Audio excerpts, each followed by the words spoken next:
Right, welcome back to Evermore YouTube channel. It's Chris back with my rant stroke thought of the day, and it's all about Sean Longstaff. That's right. It looks to be, reportedly anyway, that Sean Longstaff is about to earn a new deal in Newcastle United, a 2-year extension of his deal that runs out very, very soon. And it's drawn a lot of thoughts and a lot of comments from the fan base, and I'm going to give you mine in a minute here when it's stuck right into this, really. And just before I do, I just want to make this abundantly clear.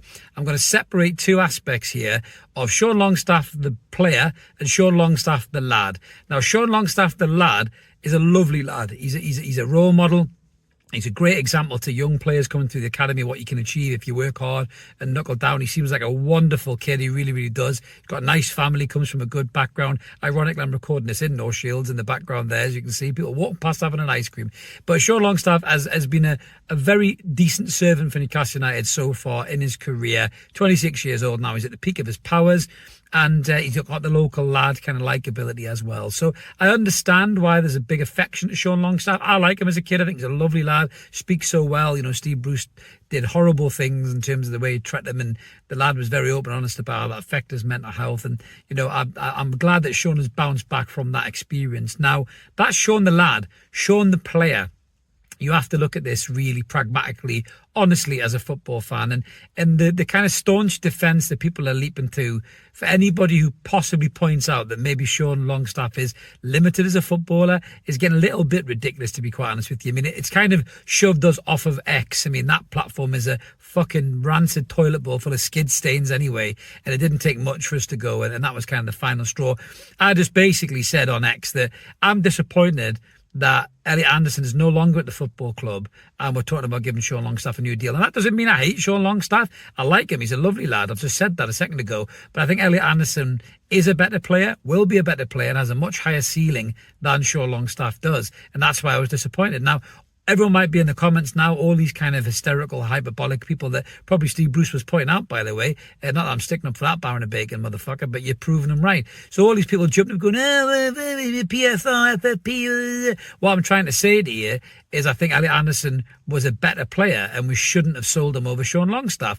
Now, people are saying, well, nobody wanted Sean Longstaff. Did the club really try to sell Sean in the summer? I don't think they did. People are talking about 15 million quid and Leeds being interested and all these other pieces, Everton. And I don't think that we try to sell Sean Longstaff at all. And I think the reason being is that Eddie Howe loves him and he trusts him, and he's a great player for Eddie Howe. He's one of his lieutenants. And I get that and I respect that and appreciate that. You know, again, Sean's got a real likability as a character, as does Dan Burn. But let me ask you this question. If Dan Burn was from Barnet, not Blythe, and Sean was from Shrewsbury, not Shields, would you still have the same affection towards him? I don't think you would. I've seen worse players, or better players even, run out of Newcastle United very, very quickly with pitchforks and fire than Sean Longstaff and Dan Burn. It's because of where they're from, that the affection and the blindness and the blinker kind of viewpoint on the two players comes from a large section of the fan base. I saw a North East journalist say that Sean Longstaff is a huge asset to the football club. Now, yes, he's an asset to the squad, and you need homegrown players, especially if you want to get back into European football. And he does help foreign players settle, you know, because he's a Geordie boy and he's black and white through and through, and he knows what it means to the region and the fans and everything else as well. But let's call a spade here. Sean Longstaff is behind, and in this particular order, Bruno Guimaraes, Joe Linton, Sandro Tonali, what he should be, not according to Eddie Howe, and in my opinion, Louis Miley. I think Louis Miley coming in, 17 years old, is showed again. I think he's got more ability than Sean. You know, yes, pace is something that people point out with Louis Miley, but I think his brain is so sharp that will make up for his lack of pace. What we've seen so far at 17 years old is ridiculous. And ironically enough, because Sean is such a lovely, humble lad, he's even said how good he thinks Louis Miley is. So Sean knows how good Louis Miley is. And, you know, he probably sees him in training and thinks, fucking hell, look at this kid, man. He's way better than I was at 17 years old. But again, that doesn't mean that you hate Sean by raising that comment. So anyone who says that, give your fucking head a wobble. But he is a limited footballer. There's no doubt about it. He runs all day long, as does Jacob Murphy. They will give every ounce of blood and sweat that they can possibly exude from their body for Newcastle United. And for that, I love the pair of them. Same with Dan Burn. But they are limited in terms of players and their ability. And the nostalgic, sentimental vibe that's coming through the fan base, you know, and this kind of visceral reaction to anybody who possibly critiques their ability as a footballer is getting so fucking tedious. It really is, to be honest with you. You can't even have a football debate anymore. Football is the most fickle game on the planet. Always has been, always fucking will be. You know, a player can be a shite, rubbish player, wasting money 1 minute, scores a world and he's the best things in sliced bread 5 minutes later. That's the beauty of football. That's what football's all about. It makes you laugh in the crowd, makes you laugh in the boozer about it. But people are jumping on people for having these kind of difference of opinions on players and vilifying them and accusing them of this and that. And you're spoiled, you're entitled, you know, you're an Eddie Howe, you don't deserve them. You're all right. It's okay to critique the manager. It's okay to critique a player for not doing a job properly, misplacing a pass, you know, leading to conceding a goal. That's okay to do that. You don't have to always love people. Now, what makes me laugh here, and I know we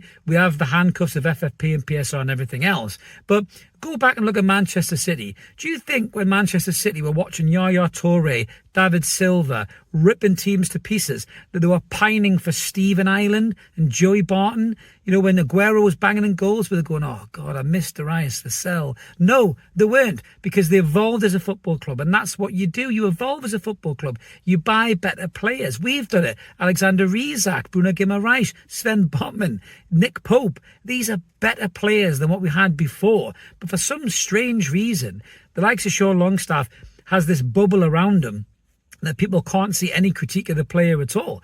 And like I say, not the lad, the player. The lad's a lovely lad, and I'll keep saying that till I'm blue in the face. He's a top lad. If you met him in the street, he'd probably be the nicest kid, so generous with his time at the fans. Even people who've critiqued him, he's probably lovely to them as well, because he's just a really genuine kid, and that's credit to his mum and dad for raising a good lad. Matty was the same. But as a player, he has got limitations, and, you know, is he as good of a player, or will he be as good of a player in his peak of his career as maybe Elliot Anderson might go on to be now at Nottingham Forest? I don't think so. You know, Louis Mile, I think, would be a better player as well. But some of these fans, you just need to chill the fuck out.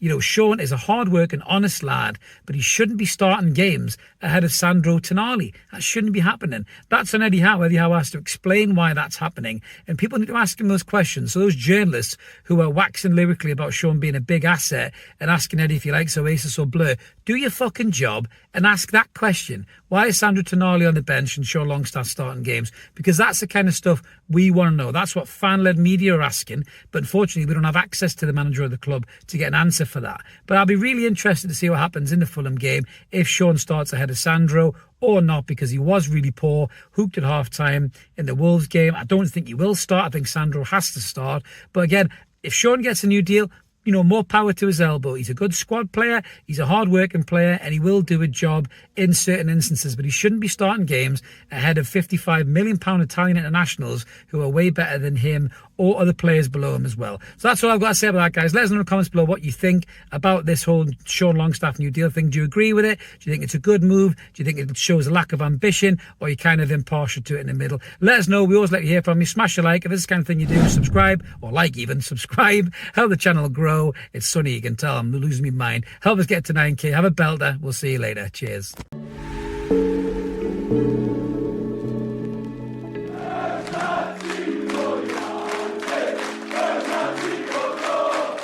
Take